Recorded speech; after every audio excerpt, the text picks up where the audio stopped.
So what the change is here is getSheetById. So previously, what we had to do to get a getSheetId was this.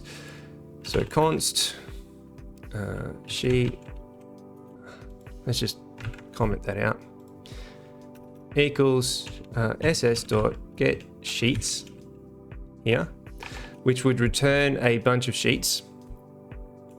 And then we would need to perhaps say find here.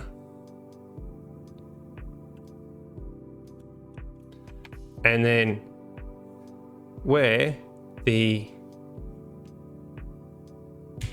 sheet is equal to, so sheet dot get sheet ID is equal to, and then whatever the sheet ID is. So in this case, it was this one, right?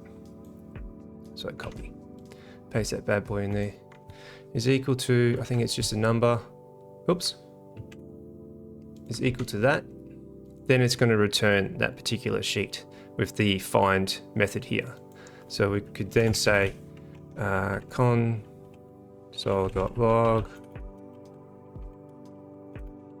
sheet.get name. And that will return the name of the sheet if we didn't stuff it up. Hit run.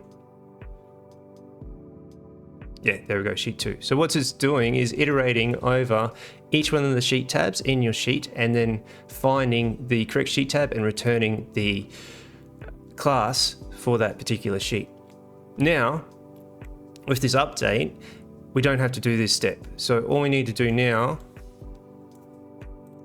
is go const sheet equals get sheet by ID. Oops, you crazy.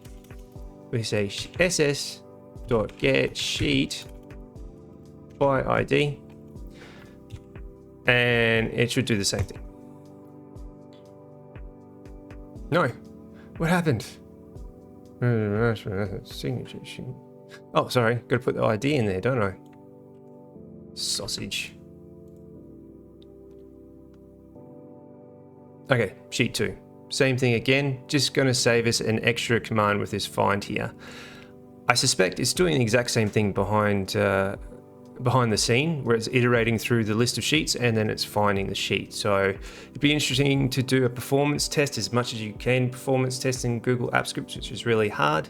But I think this is probably a bit more efficient approach to save you time, unless you've got the muscle memory in your fingers where you're going SS get sheet by name and your auto completes now to by ID instead of by name.